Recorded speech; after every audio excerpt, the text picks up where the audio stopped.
Saudações a todos, Salomão aqui. Espero que esteja tudo bem com vocês. Sejam bem-vindos a mais um episódio do Tapiocast, podcast de economia da UFAM. Estamos juntos aqui, eu, Paulo Berti e Lenice. Bom dia, Paulo. Bom dia, Lenice. Tudo bom? Bom dia.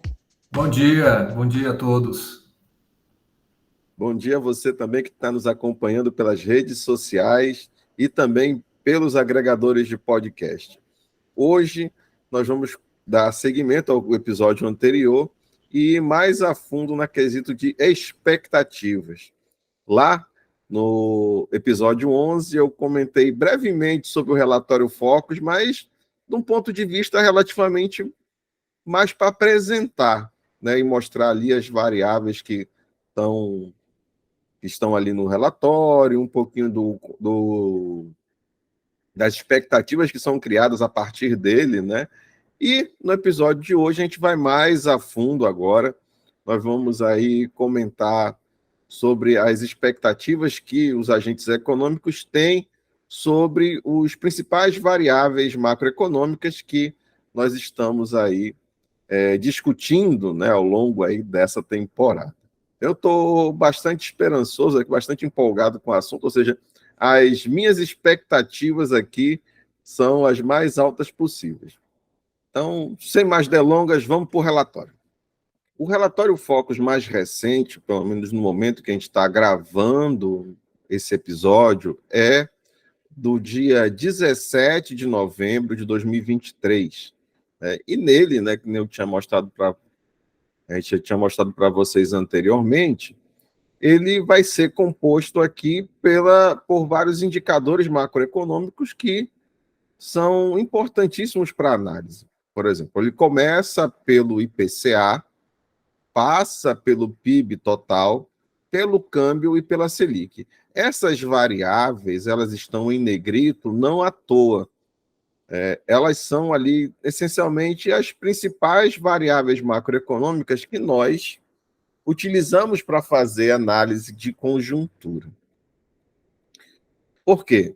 Ora, se você vai trabalhar do ponto de vista, por exemplo, do ponto de vista teórico, você pode dividir os mercados em macroeconomia em bens e serviços, que é o lado da produção de mercadorias e serviços, o lado monetário, ou seja, que trata da oferta e demanda por moeda, e do setor externo, né, que trata ali das contas do balanço de pagamentos. Então, que é o que monta, né, o modelo ISLM-BP. E aí, consequentemente, esses mercados eles vão trazer influências significativas, principalmente no que diz respeito à demanda agregada da economia. Então, no mercado de bens e serviços, nós analisamos taxa de juros, nível de renda ou de produto e, numa perspectiva de macroeconomia aberta, a taxa de câmbio, além do próprio nível de preços. No mercado monetário, nós analisamos a oferta, além da oferta e da demanda por moeda, as relações que elas têm para o produto e para a taxa de juros. E no setor externo, ali, basicamente na curva BP, nós vamos ter ali produto, vamos ter juros, doméstico, internacional, preços doméstico, preço internacional, taxa de câmbio e assim por diante. Então, nesse caso aqui, se torna fundamental a gente estar acompanhando o comportamento dessas variáveis, ou seja, preço, juros, câmbio e produto, porque as variações delas são refletidas quase que de imediato por esses mercados. Agora, mesmo assim, quando se pensa em quase de imediato, quer dizer que a gente espera que se tenha determinados impactos. E aí é que entra a questão das expectativas. Os economistas eles podem fazer análises tanto do ponto de vista do comportamento dos indicadores ao longo do tempo, ou seja, ao longo de uma série temporal, mas eles também podem fazer análises do ponto de vista de como eles esperam que essas variáveis vão variando, né, ao longo do tempo. E aí é que está a questão. Quando você estabelece uma expectativa, ela pode ser acima, o valor efetivo, quando chegar naquele determinado momento, por exemplo, se a gente está fazendo uma previsão para 2024, não quer dizer que o valor que vai acontecer em 2024 é o valor que a gente espera que aconteça, né? Pode ser que fique acima do que você espera ou abaixo do que você espera. É por isso que os agentes econômicos ali, as entidades, os consultores, os escritórios vão ali revisando as suas expectativas, né, de forma com que você não se distancie muito daquilo que você imaginou para si. Então, assim, trabalhar com expectativas envolve muitas expectativas, expectativas que geram, inclusive, mais expectativas, não é não, pessoal? Sem dúvida, a análise dos resultados e a projeção dos resultados a partir dos diferentes métodos econométricos que estão disponíveis para a gente, né, produzem ideias quais serão os resultados que vão acontecer lá na frente. Que a gente, né, você imagina que vão acontecer lá na frente. Se esses resultados serão efetivos, aí é uma outra história, né? Aí já são outros 500, né? Olha só, Sim. por exemplo, vamos a fundo aqui. Centralizando aqui no ano de 2023, o que a gente percebe? Existe aqui uma expectativa, aí você olha aqui a setinha, né? Por exemplo, você tem aqui, primeiro, há 4 semanas atrás, ou seja, 4 semanas de 17 de novembro, você tinha essa expectativa de valor aqui de 4,65 para o IPCA. Há uma semana atrás, esse valor agora ele já é um valor menor, né? Ou seja, de 4,59.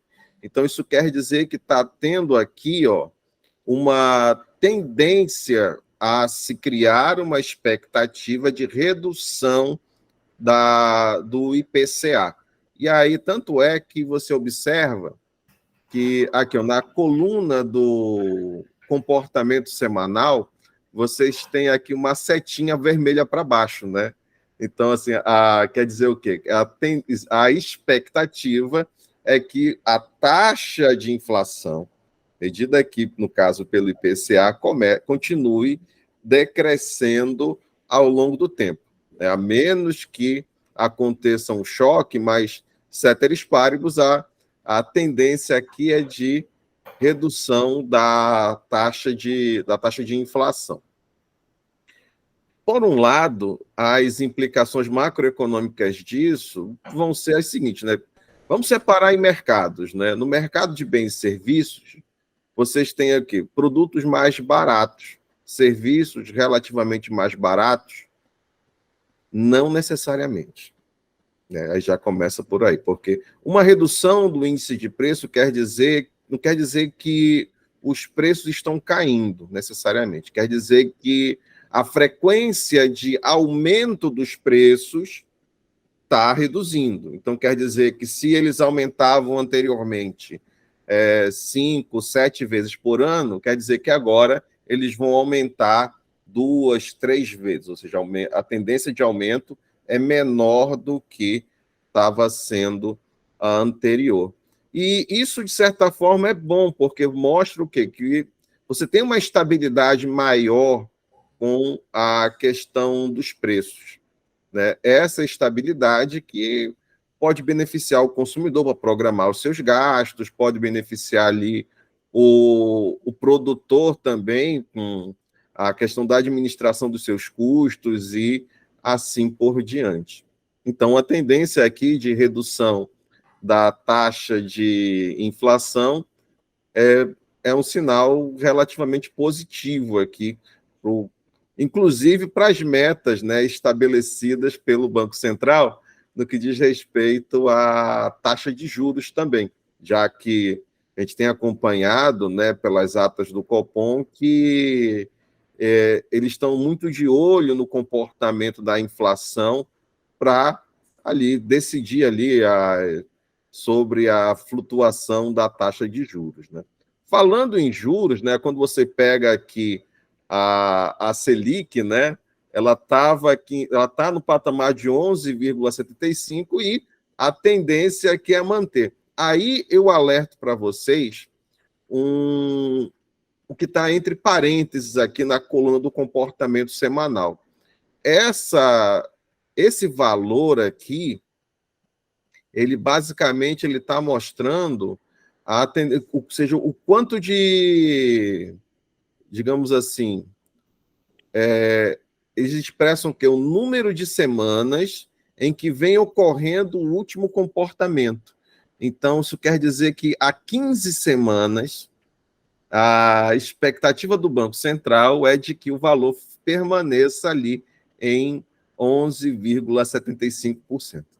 Então, isso mostra o quê? Uma expectativa de que os juros vai se manter nesse valor aqui ao longo do tempo, ao longo das próximas semanas, a menos que aconteça algum choque, né? Por exemplo, que tipo de choque a gente poderia imaginar nesse sentido? Se pelo viés das atas do Comitê de Política Monetária, é o Banco Central, ou perto do Banco Central, é o Banco Central perceber que a taxa de inflação tem reduzido gradativamente, essa tendência permaneça. Ela precisa permanecer por algumas semanas, aí por mais e mais semanas, para que o Banco Central continue se sentindo aí cada vez mais motivado a reduzir as taxas de juros.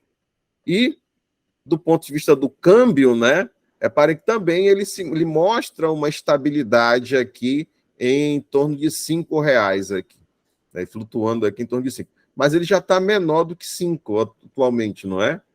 Acho que ele está em 4,80, 4,85, se eu não estou enganado. Quer dizer, existe aqui uma perspectiva aqui de, digamos assim, que se espera uma estabilidade do câmbio em torno dos R$ 5. Agora, o que isso pode beneficiar? Mercado externo, as nossas transações com o resto do mundo, por exemplo, exportação e importação, tanto exportação de mercadorias aqui, quanto a importação de matéria-prima. A taxa de câmbio aqui, ela mostrando essa redução que a gente está observando agora para 4,80, de 5 para 4 e pouco, 4,80, mostra o quê?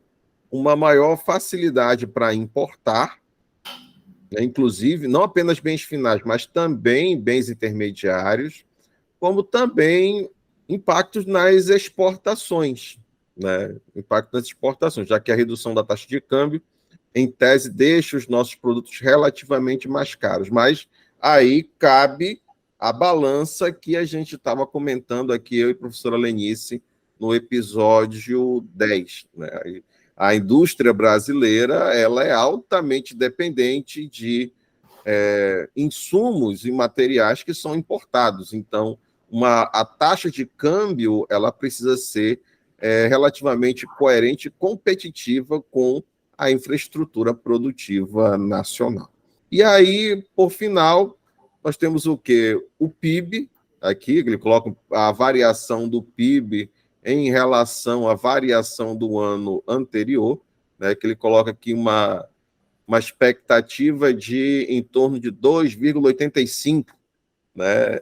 E aí com uma tendência de redução, mas que está se mostrando essa expectativa aqui por uma semana, né? Ou seja, há uma semana a gente está com essa expectativa aí de redução, quer dizer, redução da taxa de variação em relação ao ano anterior. E ali, além disso, né, reparem aqui que vocês estão notando, ó, o saldo, as expectativas também embaixo, né, sobre o saldo em conta corrente, sobre a balança comercial, sobre o investimento direto no país, ou seja, aquele investimento que vem de capitais internacionais, além do próprio resultado primário, da dívida líquida do setor público e do resultado nominal em termos de variação do PIB, né? Então, a gente tem bastante uma diversidade bem legal aqui de indicadores, né, gente? Sim, uma diversidade que trata que na verdade é uma espécie, isso é uma espécie de, digamos, um retrato dos preços básicos da economia, né? Então, o Boletim Focus, ele pega, de um lado, o que vem acontecendo, o que vem acontecendo a respeito desses preços básicos da economia e projeta o que a partir de determinadas modelos econométricos e eventualmente até opiniões, né? Opiniões de pessoas que ocupam posicionamentos chave na economia brasileira, principalmente no setor financeiro, que vão dar o que eles imaginam que vai acontecer lá na frente, né? Então a gente tem o Boletim Focus tem essa característica, né?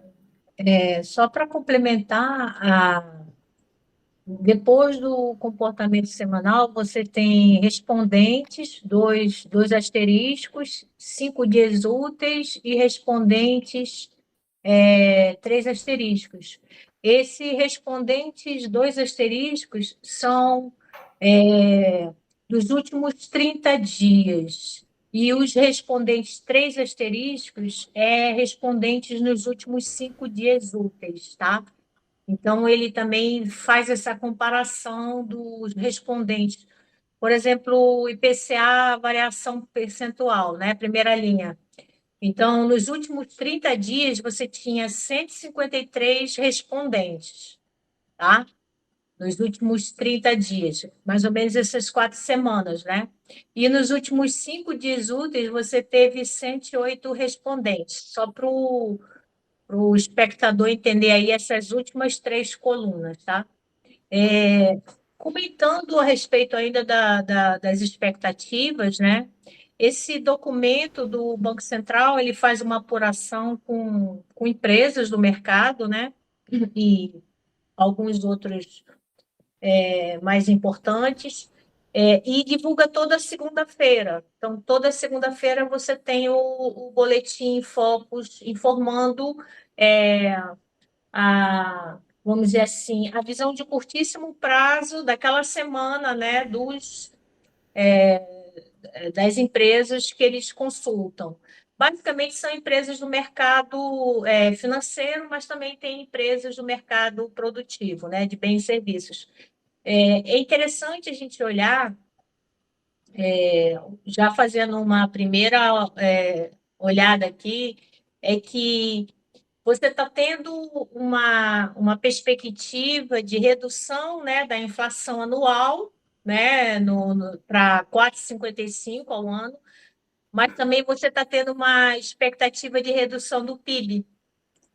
Então, aí a gente tem aí uma relação entre variação de preços e variação do crescimento do produto, né? E, se eu não estou enganada, essa é a lei de Ockham. Lembra, Salomão? Sim. Ockham, na macroeconomia, a gente explica, né? Tem uma equação, Paulo, em que você faz uma relação entre variação de preços e variação do crescimento econômico, né? Se eu não estou enganada, é a lei de Ockham. E você percebe aí que há uma tendência, né, de redução da inflação. Você olha ali embaixo, depois da Selic, você tem 2 linhas de preços. O IGPM, né, o Índice Geral de Preços de Mercado, calculado pela Fundação Getúlio Vargas, mostrando deflação, né, quer dizer, pegando aí os produtos basicamente ao produtor, né, o atacado, Você vê uma deflação de preços, e o IPCA administrado são aqueles preços, aqueles produtos e serviços que são regulados pelo governo, como, por exemplo, os combustíveis, os medicamentos, os planos de saúde, né? Esses são os grandes, na verdade, vilões aí da inflação. Por quê? Porque o preço dele não está relacionado à oferta e procura, né? Está relacionado aos custos e faturamento desses setores. Tanto que o Estado regula, o Estado regulamenta, o Estado administra para não ter aquele preço, né, acima do que realmente a demanda tem capacidade de comprar. Aí você olha que esses preços administrados, né, que são calculados dentro do IPCA, eles são altíssimos. Repara aí que eles, né, eles que são os grandes vilões que a gente tem, mas mesmo assim eles estão tendo uma expectativa bem suave de redução, né, pelo mercado, né? Então isso quer dizer que eles estão olhando que os combustíveis, eles estão olhando, basicamente aí eu particularmente, Lenice, estou olhando que eles estão olhando o preço da cotação do petróleo no mercado internacional estável, né? Por enquanto estável, apesar da invasão da Rússia na Ucrânia, apesar e desse conflito Palestina e Israel, né? Nesse conflito, o petróleo ele subiu um pouquinho, mas depois ele estabilizou, porque viu que não foi afetado ali vamos dizer assim, um fluxo, né, na produção e distribuição de petróleo. É isso que eu queria comentar agora no início. Sim, sim. Vamos observar aqui a nossa conta corrente, né? E aí a balança comercial, né? Parece que existe uma tendência aqui de aumento do saldo da conta corrente, já que tem uma redução do déficit em conta corrente. Historicamente, né, o Brasil ele tem resultado negativo na conta corrente do balanço de pagamentos, não tanto pela balança comercial, mas principalmente por conta da balança de rendas e da balança de serviços, né? Ou seja, a gente envia mais renda para o resto do mundo do que recebe renda do resto do mundo. A gente envia mais, recebe mais, precisa de mais serviços internacionais do que nós enviamos serviços internacionais. Então, por conta disso, o saldo da conta corrente fica negativo, mas ele fica ali, a tendência dele aí é de aumento do saldo, né? Ou seja, uma redução desse déficit em conta corrente, muito relativamente puxado aqui pelas expectativas que a gente está observando sobre a balança comercial, né? Já que o resultado aqui, as expectativas são de aumento, né? De 74 para 77, né? Mostra aqui, por um lado, a pujança que nós temos na nossa balança comercial, mas, por outro lado, nós temos aí digamos assim, acho que talvez o ponto de limitação aqui na discussão sobre a balança comercial é a questão do valor agregado dos principais itens da nossa pauta de exportação, já que a gente exporta muita commodity, né? Muito alimento ali com relativamente um nível de valor agregado relativamente baixo, né? E aí, quer dizer, você exporta bastante em quantidade, né? Mas a questão da diversificação dos produtos, né, que compõem a pauta de exportação, ela é relativamente reduzida, né? E o investimento direto no país, né, que pode vir a ser aqui a entrada de empresas multinacionais ou do país ficar mais mais atrativo ou menos atrativo para especuladores e aplicações financeiras aqui, é uma tendência de redução, né? Assim, está mostrando aqui uma tendência de redução há 5 semanas, mas isso aqui depende muito do ambiente geopolítico internacional também. Por exemplo, esses ambientes de guerra, tudo isso gera expectativas, né? E aí os mercados vão se... O mercado financeiro vai se querendo se... Digamos assim, ele vai agindo como lhe convém nessas questões, né? Aí, Saloma, a gente olha nessa parte aí, é o seguinte, a conta corrente, o Paulo pode explicar isso melhor que isso é contabilidade social. A conta corrente ela é coberta pela conta de capital, né? E a conta de capital tem dentro de si o investimento direto no país. Então, você repara que essa última contagem aí, que é 64 bilhões, né, 710 milhões de dólares, cobre o nosso déficit em conta corrente, que a expectativa hoje seria de 37 bilhões. Então, a gente vai ter recursos chegando, recursos produtivos, investimento direto recursos produtivos, suficiente, apesar de queda, né? Essa setinha vermelha aí, recursos suficientes para a gente ter um balanço de pagamento superavitário no final do ano, né, Paulo? Sim, saiu. A gente pode acompanhar pela carta de conjuntura do IPEA o desempenho do agronegócio. O desempenho do agronegócio brasileiro, ele cobre todos os déficits da nossa balança comercial.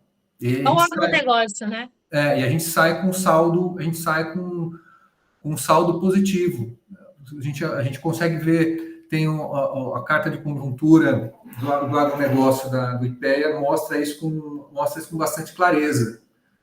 E o problema é justamente esse que o Salomão colocou, quer dizer, a exportação dos nossos produtos do agronegócio são de muito baixo valor agregado. A gente é um grande exportador de soja verde, quando a gente podia ser um grande exportador de derivados, de produtos da soja, de óleo de soja, farelo de soja e outras coisas desse tipo. E o mais engraçado é que a gente consegue fazer óleo de soja, a gente consegue fazer farelo de soja, mas a gente faz essas coisas para atender o mercado interno, quando na verdade a gente podia buscar mercados externos.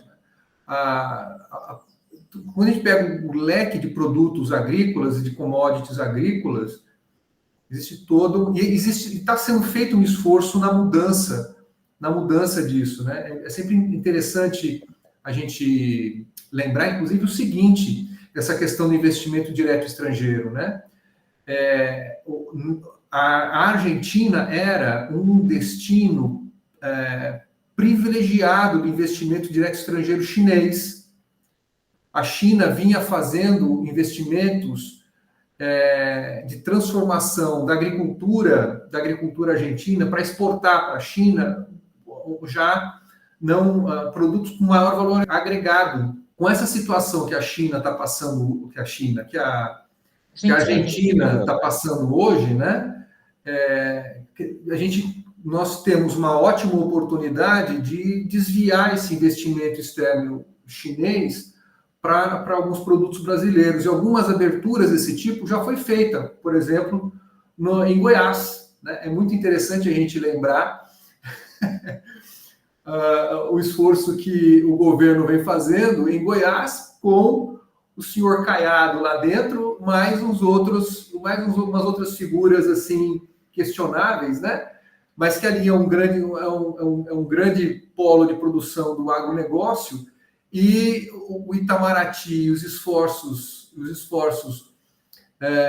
brasileiros do Itamaraty de fazer política externa, né, de política de negócios, conseguiu trazer o interesse dos chineses para investir em logística e em transformação de produtos ali dentro de Goiás. Então, apesar de você ter aquela quedinha ali, né, é interessante isso, né, porque uma parte bastante significativa dos resultados que estão aí, eles são resultados que dependem de política econômica, dependem de política externa, dependem de política comercial, né? Você não consegue exportar as coisas. o câmbio brasileiro está muito desfavorável para exportação, mas isso não afeta em nada as exportações agrícolas brasileiras, por exemplo. Por quê? Porque a exportação agrícola brasileira ela é estrutural. Não importa o valor do dólar. O valor do dólar pode cair muito. A gente vai continuar exportando. Independente do preço. É insensível ao preço a exportação agrícola brasileira. Já no caso da indústria não funciona assim. Então tem uma série de políticas econômicas que vão ser pensadas, estão sendo pensadas, que estão fora dessas expectativas aí que a gente acaba vendo aí, né? Então, quando a gente pega o IPCA, por exemplo, a gente falou bastante do IPCA, mas se você vai lá no IPCA e quebra e vai ver e vê os itens que compõem o IPCA, a gente descobre coisas muito interessantes. Por exemplo, de novo, é uma coisa que foi divulgada pelo IPEA, né? Os preços dos alimentos no domicílio vêm caindo sistematicamente. Ele vem caindo sistematicamente os preços dentro do domicílio. E mais interessante ainda, uma série de produtos de bens duráveis e semiduráveis, o preço desses produtos vem caindo também. Isso é um fenômeno que está acontecendo com o Brasil e está acontecendo no resto do mundo também. Mas por que está acontecendo isso? Está acontecendo isso porque a competitividade chinesa, a competitividade asiática, está jogando o preço dos duráveis lá para baixo. E só o preço dos duráveis só não cai porque onde a competitividade asiática não acontece. Por exemplo, automóveis. A gente precisa de ter automóvel chinês circulando aqui no Brasil para jogar o preço dos automóveis lá para baixo. Quando nós tivermos uma fábrica chinesa de automóvel no Brasil, aí a gente vai começar a ver o preço dos duráveis caindo também por conta dessa competitividade. Então a gente consegue. Eu acho que é uma coisa que lembra bem o. Eu não sei mas assim, quando você falou isso daí, mano, eu me lembrei dos Estados Unidos na década de 80, com a competitividade com os modelos de automóveis japoneses, né? Sim. Você tinha aqueles carros assim americanos, né, que eram mais robustos, mais potentes, com alto consumo de gasolina, e aí, quando veio os carros japoneses ali mais funcionais, mais seguros ali, mais elegantes ali, então isso causou um baque muito significativo no preço dos automóveis norte-americanos, né? Então teve cidades ali que sofreu bem impacto. Acho que Detroit, por exemplo, né? Que era um polo fabricante de automóveis, né? Não, a década de 80, tanto que na década de 80 a indústria americana achava que ia perder a competitividade para os japoneses, né? Mas isso não aconteceu, né? O acordo de Plaza, para você ver como a gente tem que enxergar as coisas de uma maneira sistêmica, né? O acordo de Plaza fez com que obrigou os japoneses a valorizarem o câmbio, e uma vez que os japoneses tiveram que valorizar o câmbio, toda a competitividade da indústria japonesa foi, de repente, esmagada. Toda aquela grande competitividade da indústria japonesa foi esmagada. Quais são os produtos japoneses que a gente compra hoje? A gente só compra produto coreano e chinês.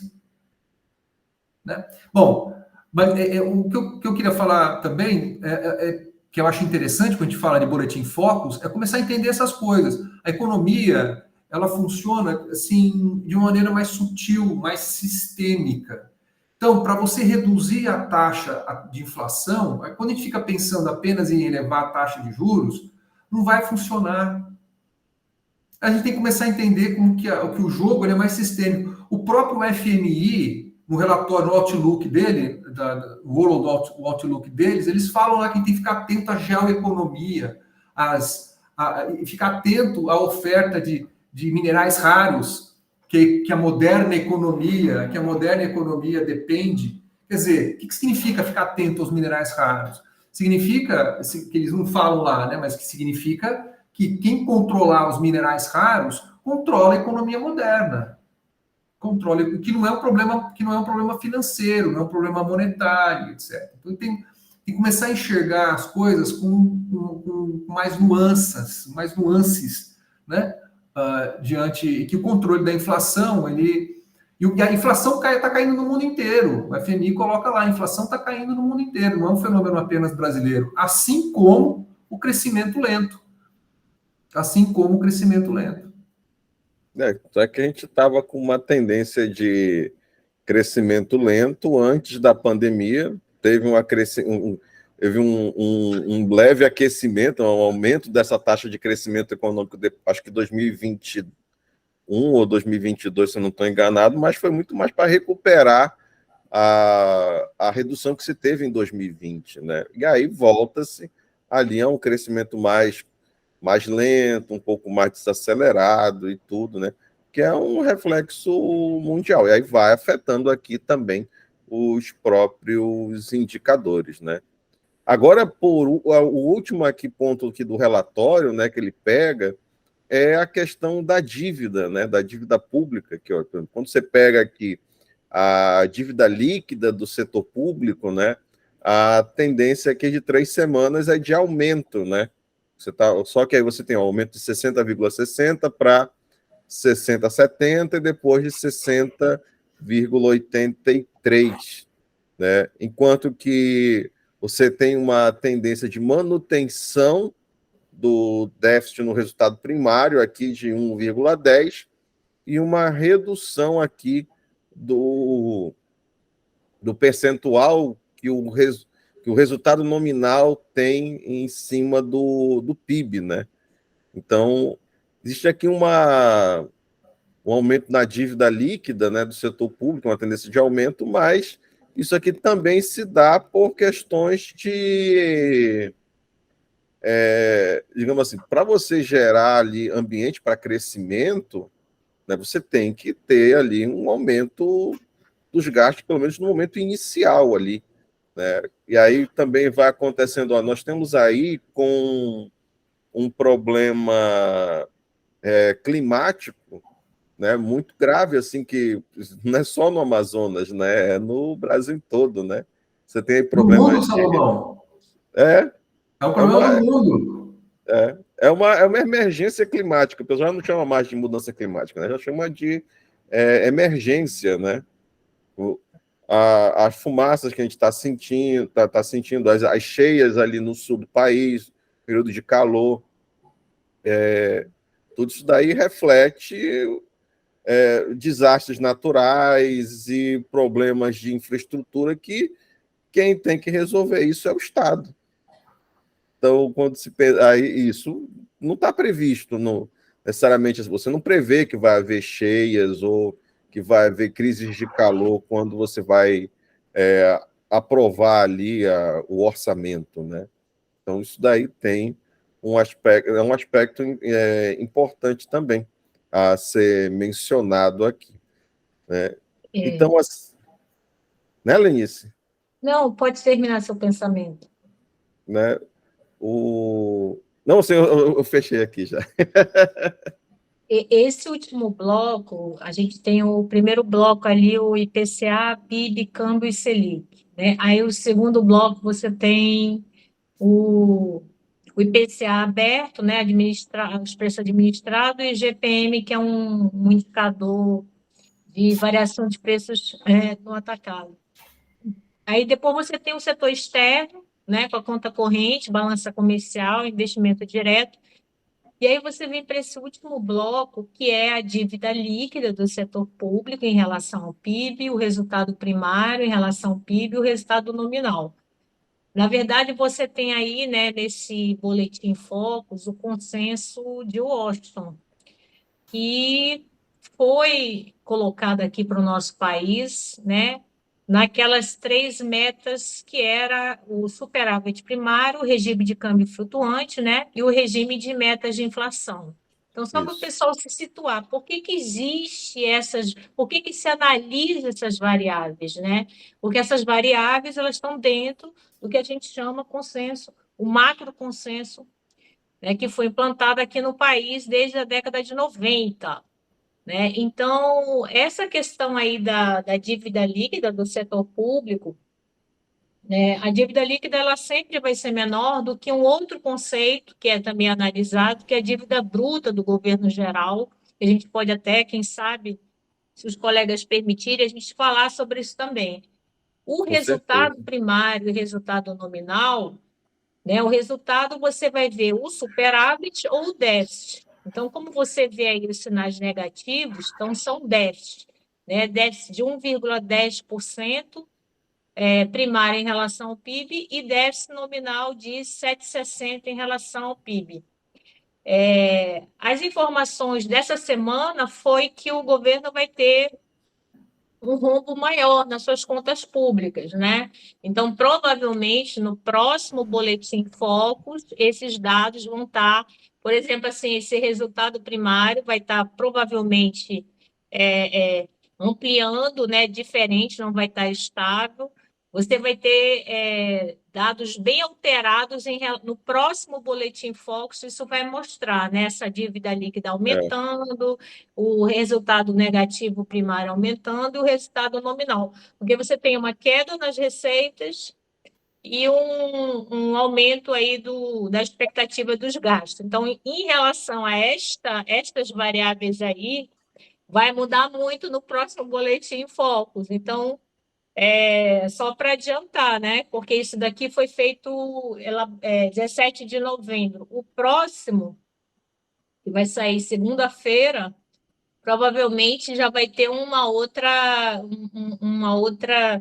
expectativa do mercado, né? O déficit deve ser da ordem de 170 bilhões, né? Por isso. aí. Então, e a expectativa do PIB caindo, então esse resultado primário, esse resultado nominal vão vir mais negativos, né? Mas acho que isso que vocês falaram é verdade, assim, porque na verdade o Estado ele tem que assumir o que ele é, o que ele é. Ele tem que prover bens e serviços públicos, a segurança, né? Então ele tem que prover mesmo e ele tem que ter recursos para atender as demandas da sociedade. A gente tem impostos que a gente paga e independente de a gente queira ou não, a gente paga, que são os impostos indiretos, né? Você tendo ou renda ou não, você paga imposto indireto, né? Se você quiser Isso. sobreviver, adquirir bens e serviços, diferente do imposto de renda, imposto direto que você paga porque você tem algum patrimônio, alguma renda. Mas o imposto indireto toda a sociedade paga e toda a sociedade quer que esses recursos revertam em benefícios para ela, né? Afinal, a gente tem esse extravio de recursos para o Estado, para sustentar o Estado tem que sustentar a sociedade no que ela precisa, né? Então, eu sou uma pessoa que eu sou muito crítica em relação a essa meta de superávit primário. Sou muito crítica, eu vou muito na linha dos professores da UFRJ, com essa questão do déficit, né? Déficit do governo em geral. Eu sou uma pessoa que o Estado tem que ter recursos para prover bens e serviços essenciais para a sociedade e bens e serviços de qualidade. Então, a gente tem serviço sendo feito pelo Estado, mas ainda falta essa questão da qualidade, né, colegas? Então, por exemplo, aqui no nosso Estado, só fazendo um apêndice, nós temos uma demanda por cirurgias, por procedimentos cirúrgicos enormes, né? Por quê? Porque você não tem uma infraestrutura de recurso humano para atender uma demanda para fazer uma cirurgia básica, de repente, sabe? Uma cirurgia de retirada de vesícula, por exemplo. Então, você não tem leitos, você não tem medicamentos, você não tem hospitais suficientes para atender uma demanda. Então, é isto que nós estamos falando, né? Isso. Então, nós temos que ter, fora os outros problemas que nós temos aqui na nossa cidade, ia ficar vários, meu Deus, problema de água, problema de energia, problema de transporte, problema de infraestrutura. Nossa, acho que a gente até uma sugestão para a gente debater aqui os problemas, né, da nossa cidade, da nossa Sim. região, porque não é uma coisa assim. Então, né, uma vez que o nosso prefeito foi à bancada federal buscar recursos. Então, vamos ver, ele conseguiu esses recursos, vamos ver esses recursos aqui na nossa realidade, né? Sendo revertidos no dia a dia, né? E, inclusive, né, eu quero agradecer aqui o carinho dos nossos ouvintes, dos nossos espectadores, né? E dizer também para o nosso querido ouvinte, o Jorge, que a sua sugestão para a gente gravar um episódio sobre dívida pública, sobre endividamento, sobre política fiscal, está aí, está devidamente anotado e está aí nas nossas expectativas também. Então, você pode criar expectativa, Jorge, que a gente vai gravar um episódio sobre esse assunto para a gente também, tá? Que realmente é fundamental aqui, não é não, mano? Sim, eu só queria também dizer o seguinte, né, acho que a gente já está encaminhando para os finalmente, eu só queria também dizer o seguinte, que a gente não precisa se preocupar muito com as expectativas focos aqui não, no Boletim Focus não, porque eles erram muito. Então, por exemplo, essa queda do PIB, eu não aposto numa queda do PIB, não. E eu não apostaria numa queda do PIB, por várias razões, porque a economia ela tá se adaptando. Nós melhoramos a condição de emprego sem melhorar a remuneração ainda, né? A remuneração, quando a gente acompanha um pouquinho a discussão sobre remuneração pelo DIEESE e pelo você reduziu o desemprego, mas a renda ainda não está aumentando tanto. Quando a renda começar a aumentar, aí a gente vai perceber isso. Eles estão apontando uma queda. E outra coisa, quer dizer, quem está segurando, quando as empresas públicas retomarem os investimentos e quando nós conseguirmos, com a política externa, trazer investimentos estrangeiros produtivos para o Brasil, principalmente via China, né? Que a China é o grande investidor estrangeiro hoje, é o grande investidor estrangeiro em infraestrutura, em produção, em fábrica, essas coisas, né? A gente não precisa a gente não precisa ficar muito preocupado com o Boletim Focus, não. Eles erram muito, tá? Acho que digamos assim, esses erros, né, que a gente vai observando assim no relatório Focus é uma própria limitação, né, das expectativas, né? Dos É interessante. modelos. Dos Eu iria modelos mais também, alto. né? Na verdade, eu acho assim que eu já vi isso escrito em algum lugar. Os modelos macroeconométricos, no mundo isso, tá? No mundo, isso não é só aqui, não, o Banco Central nosso, não. Eles têm que ser revistos, principalmente depois da Covid. A Covid, ela fez uma reorganização, a força nas cadeias produtivas, em tudo, em logística, e isso tem que ser revisto. Eles estão errando muito a partir da Covid para cá. Então, assim, na verdade, os modelos macroeconométricos eles estão ainda se ajustando ainda a esse novo mundo que nasceu depois da Covid. A gente não tem assim noção o quanto esse fator exógeno impactou em tudo, não só nas pessoas, na saúde, mas também no mundo das organizações. Afinal de contas, a economia ela é regida pelo comportamento das pessoas, né? Então, uma pandemia afetou nosso modo de vida, afeta nossas decisões e, consequentemente, no nível aí macroeconômico, político, institucional, tudo aí é afetado, né? E acaba sendo um pouco por conta disso, né? Das limitações que os próprios modelos vão ter, e volta e meia essas expectativas elas vão sendo revisadas, né? Acho que Por isso. O relatório Focus, gente, ele é disponibilizado semanalmente. Então, ele é uma coisa muito passageira, assim, expectativas, né? Tanto é que a gente costuma dizer isso muito, né? Quando o pessoal se empolga, assim, veio, faz um modelinho, trabalha com dado, monta um modelinho, eu já tenho ali a resposta para saber quanto é que vai ser o PIB no ano que vem. Não necessariamente, né? Existem choques de demanda e choques de oferta que não necessariamente conseguem ser previstos, né? E o amanhã ele é muito nebuloso assim. Tanto é que se você observa o bloquinho do lado, o bloquinho do lado é para 2024. Vocês percebem que os valores ainda, né, se você faz um olhar assim bem de leve assim, você percebe que os valores ainda são bastante quebrados ainda. Quer dizer, você tem uma noção de como vai ser pode vir a criar expectativas para 2024 em relação a 2023, porque 2024 está relativamente próximo de 2023.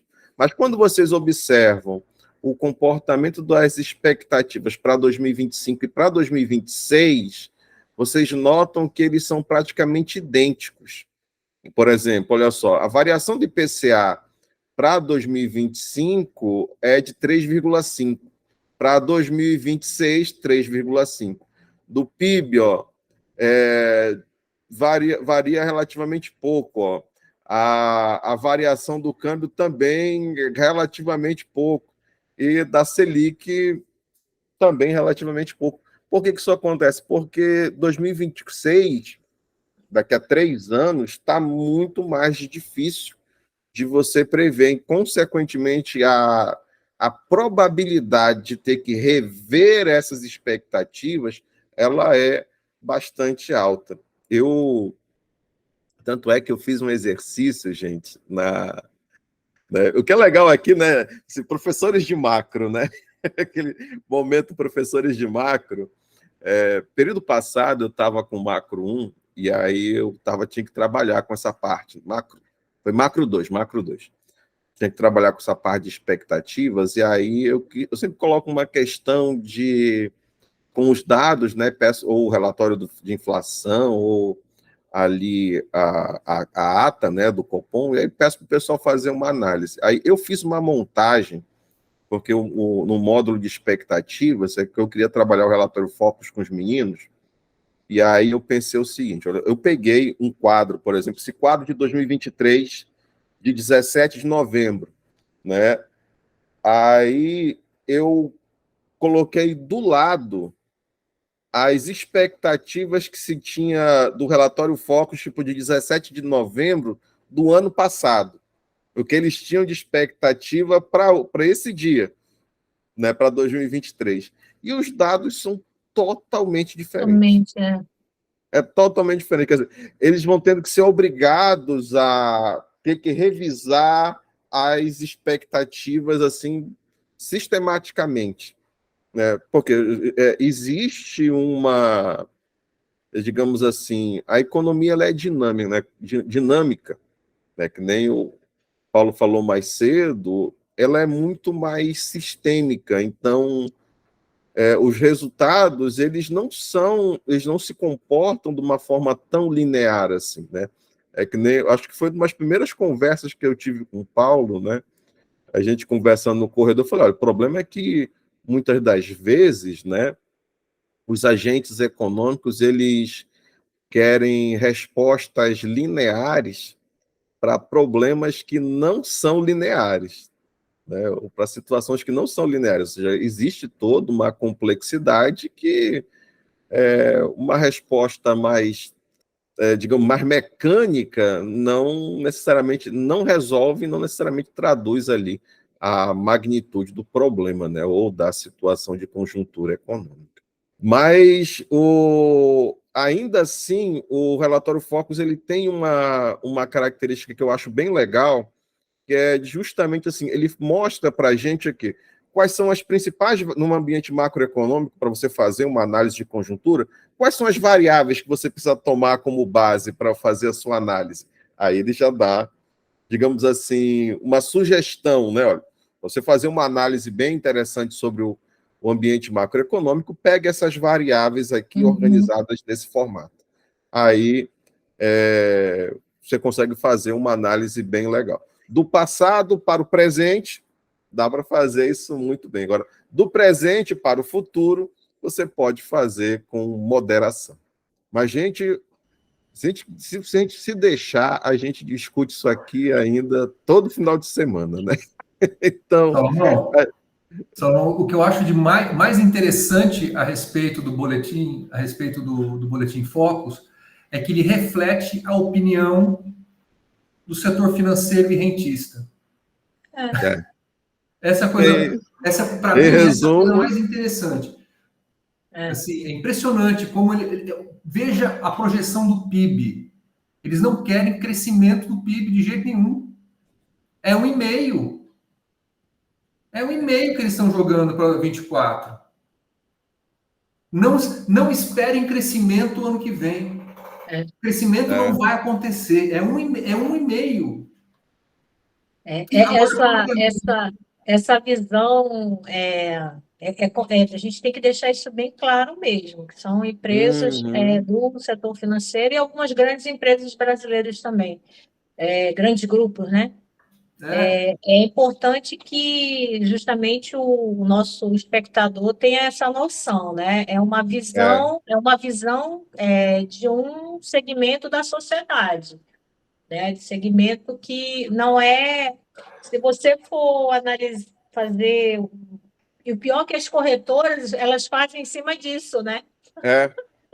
Porque a expectativa cria expectativas. Entendeu? Agora, pensa só, um governo, você acha que um governo com o perfil do governo Lula, ele vai querer um crescimento de 1,5%? Não. Ele vai mobilizar a economia, vai mobilizar os empresários, vai mobilizar os setores para que o crescimento econômico aconteça. Acabou de mexer com o Prates agora, né? Acabou de chegar no Prates e falou assim: meu amigo, você vai ter que fazer investimento da Petrobras. Acabou de falar com chega na China, faz a reunião com os empresários, os 100 empresários, voltou a fazer reunião com 100 empresários. E olha, a gente está numa conjuntura muito boa para os investimentos chineses, porque os chineses estão olhando também os outros players do mundo. E estão olhando que o Brasil é o lugar mais estável, mais interessante. Primeiro, recurso humano, recurso produtivo e estabilidade política. Estabilidade política, né? Um governo comprometido com o crescimento econômico. Um governo, né, com renda para a sociedade, com produção para a sociedade. É isso que os chineses estão vendo. É diferenciado dos nossos outros colegas aqui da América Latina, inclusive. Né? Então, assim, eu não tenho essa perspectiva negativa do mercado, não. Eu tenho uma perspectiva bem positiva. Tudo mais constante, né? Não haver grandes problemas com o setor dos combustíveis, né? Do petróleo, que é o que balança o mundo. Eu também vejo um horizonte positivo no Brasil também. Sim. Não vejo nada negativo, não. Eu vou com vocês. Eu vou com vocês.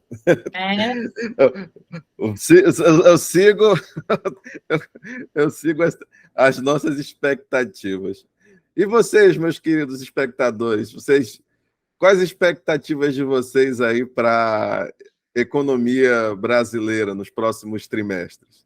Conversem aqui com a gente, deixem aí nos comentários, dê um joinha, né? Ative o sininho, compartilhe nas redes sociais aí a palavra tapiocéstica. Eu gostei muito do episódio. Tá? Acho que a gente precisa conversar mais assim sobre esses relatórios. Assim. Acho que vai ser algumas análises bem legais. Assim. Gente, então, no mais é isso. Nós vamos aí dar uma paradinha, tá? Pelas próximas 2 semanas, a gente finalizar, aproveitar aqui o final do recesso, elaborar, a gente tem que preparar plano de aula também, tem um monte de coisinha assim, administrativa que a gente precisa fazer na universidade, e também aproveitar um pouquinho do recesso escolar e das férias, né? Que a gente está basicamente de férias aqui, mas estamos seguindo forte aqui na palavra tapiocástica aqui, tá? Mas aí daqui a 2 semanas a gente volta já com novos episódios aí para dar seguimento à nossa segunda temporada. Então, no mais é isso, gente. Um coração para vocês e a gente se encontra no próximo episódio. Tchau, tchau. O Tapiocast é um projeto de extensão da Universidade Federal do Amazonas.